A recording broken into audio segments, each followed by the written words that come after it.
ഞാനെപ്പോഴും ചോദിക്കാറുണ്ട്, have you ever seen a worrying bird? ഒരു ആകുലപ്പെട്ടിരിക്കുന്ന ഒരു പക്ഷിയെ ഇന്ന് വരെ ആരെങ്കിലും കണ്ട്? നമ്മൾ കേരളത്തിൽ കാണുന്ന ഏറ്റവും കൂടുതൽ പക്ഷി അതാ കാക്ക. നിങ്ങളുടെ വീടിൻ്റെ മറ്റേ എന്താണ് കൂരയുടെ മണ്ടയിലോ മുറ്റത്തോ വന്നൊരു കാക്ക ഇരുന്നിട്ട് ഇങ്ങനെ ഇരിക്കുന്നൊരു കാക്കയെ കണ്ടുണ്ടോ? നിങ്ങളാണ് കാക്കയെ എന്തു പറ്റി, എനിക്കിനി അടുത്ത നേരം കഴിക്കാൻ അവിടെ നിന്ന് കിട്ടുമെന്ന് അറിഞ്ഞുകൂടാ എന്ന് ഇന്ന് വരെ ഒരു കാക്ക പറഞ്ഞിട്ടുണ്ടോ? ഇല്ലേ? നിങ്ങളിങ്ങനെ ഇരിക്കുന്നുണ്ട്, കാക്ക ചോദിക്കുകയാണ് എന്തു പറ്റി? ഞങ്ങളെ സൃഷ്ടിച്ചവൻ ഞങ്ങളെ പുലർത്തുന്നു, ഞങ്ങളെക്കാട്ടിലും മേന്മയുള്ളവരല്ലേ നിങ്ങൾ?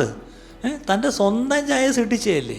ഞങ്ങളെന്നും ദൈവത്തിന് സ്വയം, അല്ലെങ്കിൽ ഞങ്ങൾ കാക്കയും കുയിലും ഒക്കെ ആയിട്ടിരിക്കുന്നത്. നിങ്ങൾ സ്വന്തം ചായയിലാണ് സൃഷ്ടിച്ച. അതിൻ്റെ അർത്ഥം മുഖത്തിൻ്റെ ഷേപ്പല്ല അറിഞ്ഞു കേട്ടോ, അല്ലേ?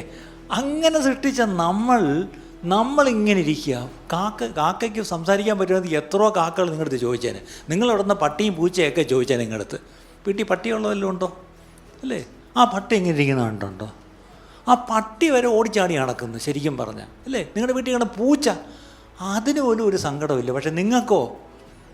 സത്യം പറഞ്ഞാൽ ഈ പൂച്ചയ്ക്കും പട്ടിക്കുമൊക്കെ സംസാരിക്കാൻ പറ്റുമായിരുന്നെങ്കിൽ തിരിച്ച് 2 ചോദ്യം ചോദിച്ചേനെ. ഞങ്ങളെക്കാട്ടിലും എത്രയോ വിശേഷതയുള്ളവരാണ് നിങ്ങളെന്താ ഇങ്ങനെ, അല്ലേ? ഇതൊരു വലിയ സത്യമാണ് പ്രിയപ്പെട്ടവരെ. Never be worried. ഒന്നിനെക്കുറിച്ച് നിങ്ങൾ വിഷമിക്കരുത്.